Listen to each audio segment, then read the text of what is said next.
folks. I'm just going to do a quick update with some stuff that I just picked up for the collection here. First and foremost, I'll do the single new pressing that I got. It's a essentially brand new record. I mean, it didn't come out in the past like week, but I think like 2-3 months ago, sometime this year it was released. Either way, American Utopia, the latest from singer-songwriter, musician extraordinaire David Byrne. He was one of the core founding members of the Talking Heads, which have become one of my favorite groups. And this album is his most recent. He's touring for it currently. If he hasn't stopped, that is. I haven't been following it because he hasn't coming here. So anyway, yeah, it's his most recent album. I'm excited to check that out. I've heard some of the singles from it and I enjoyed them. Although I found that they're I feel like they're a little bit light in terms of substance compared to some of his other work, which I felt was more potent. Next up here, I will show you something else. Of course I will. But just to preface, I gotta show you another thing. I got this sweet case for my work. I started working at a record store lately. This kind of faux leather cassette carrier has replaced my cheap plastic one that I had. Anyway, at my work, I had found a copy on cassette of Instinct by Iggy Pop, which was an album that I had never heard of his. Haven't heard a lot of his music, but I do really enjoy everything that I have heard. Aside from his current work that he's doing with Underworld. I'm not going to critique it because I haven't listened to it all, but what I have heard I feel is a little bit uninspired, but maybe that has to do with the fact that I'm not too big on electronic dance music. You know, I'm not really too big on the whole dub scene. Anyway, I like most of the stuff I've heard from Iggy Pop, and I saw this and it was like $3, so I bought it, right? That being said, today, while shopping around, I said, well, why don't I just take a look in the pop section? You know, the retro pop section. Maybe I'll find some more Talking Heads like the last time when I found Naked. So I take a look, and lo and behold, there is a copy of Instinct by Iggy Pop on vinyl. Now, a couple things that I noted. It's got some like tape and stickers on it here, on the front and side top corner there, as well as the back. And on the inner sleeve, oh sweet, I didn't see this side. I didn't see the photo on that side of the sleeve. It's a good one. I like the one on this side better, actually. And speaking of Naked by the Talking Heads, that kind of reminds me of the, oh, you know what? It's not Naked that I'm thinking of. It reminds me of the sleeve from Grace by Jeff Buckley, which kind of had a similar aesthetic to it. Either way, I might be able to get that off without damaging it. I'll have to look into it. But I noticed that it had a, what is it called again? Not a burn hole, but record stores would punch holes and stuff like that if it was to be sent back to the distributor due to the fact that it wasn't selling. Most of these copies were unopened or were store copies to play, so they're really, you know, kept in good condition. Often they were actually given to employees to take home rather than sending them back, because, you know, like, if you want to enjoy it, you might as well enjoy it rather than sending it back to them for them to repackage and send out at a discounted price. Either way, the one thing I'm more concerned about is the sticker on the label here. It kind of runs onto the tread, or the track, that the runoff track, you know, and there's a slight pop or bubble that I can see on one of the grooves, but I mean, for the most part, look at that. It's pretty mint. I'm pretty excited to spin this later and check it out, just as I'm excited to check out the David Byrne American Utopia. This I'm excited about because I've only heard it once, and I heard it on a cassette that was not in the greatest condition, so I'm really excited to hear the production on this, now that I have a copy on wax. And I'll look into seeing if I can clean it up and get these stickers off too without damaging it. because that would be ideal, right? So that was another really good one, which I found just by chance, looking another minute, right? This one here, it says here on the packaging that it was originally issued as a different version, or a different album, and if I'm not mistaken, from what I've read, that's correct. It must be if it's written on here, right? Anyway, I found a copy of Space Oddity by David Bowie, and it's not like a reissue of this version, it's the original pressing of this particular iteration of these songs, I guess. But I think it was originally released in a different sleeve.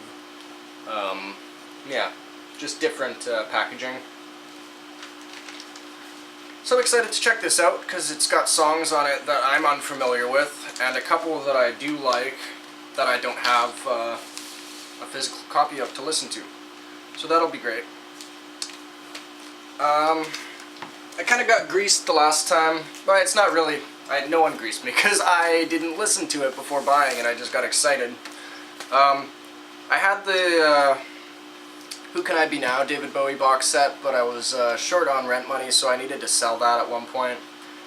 So I lost my copy of Diamond Dogs, the reissue, right, that came with it. And I was contemplating buying another reissue, but I thought, well, why would I do that if I can just keep my eyes open for an original pressing or an older pressing, right?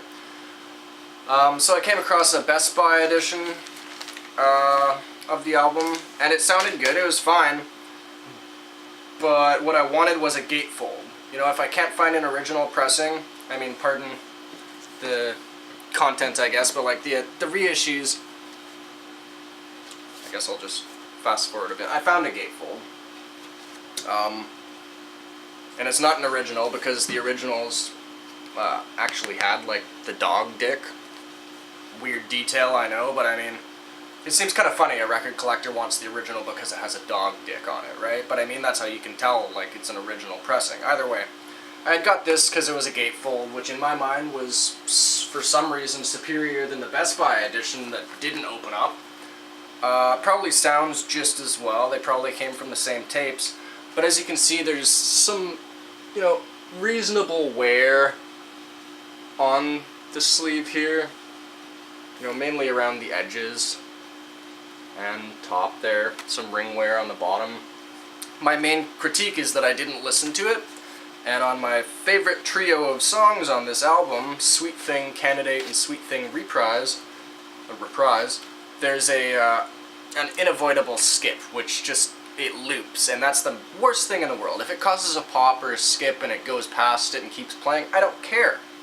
But when it impedes my enjoyment in terms of listening to it by, you know, getting stuck and just playing over and over the same, like, fraction of a second, it takes away from the listening experience and makes it almost unlistenable. So thankfully, I mean, like, the record gods are being kind to me right now because it's my fault. I didn't listen to it before buying it. It was cheap enough that I just wanted to have it because of the gatefold. I found another copy for even cheaper than I paid for that. And this fella here, again, not an original pressing, but a lot less wear, you know, less ring wear. The edges are kind of in better shape, I suppose. And there's no skip in it. I think it might actually be the same pressing as this other one here, but this one's been kept in better condition, both, you know, aesthetically on the outside as well as the condition of the vinyl, so I'm very happy to have this back again. Probably won't be trading this unless I actually find an original pressing, and I'm not going to search for it because I'm completely content with having this. So, you know, if I'm searching for something else and I come across it, I tend to look in the Bowie section wherever I am just to see what they have. You know, I'll pick it up because I want it, but it's not a necessity. It's not something I'm dying to have, so it can wait. And the last pull here for the day, something I'm very, very excited to own. It was only $8, so this was really cool. I mean, maybe it's not for everyone, but I got a promo copy of Little Wonder from Earthling. And it's a 12-inch promo.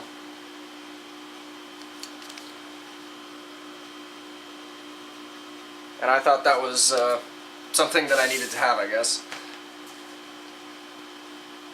So I'm just trying to see what's on both sides. Okay, so there's the album version on side A, the second track. First track is Junior Vasquez Club Mix. I don't know how to pronounce that word. I imagine it sounds Spanish. Yeah,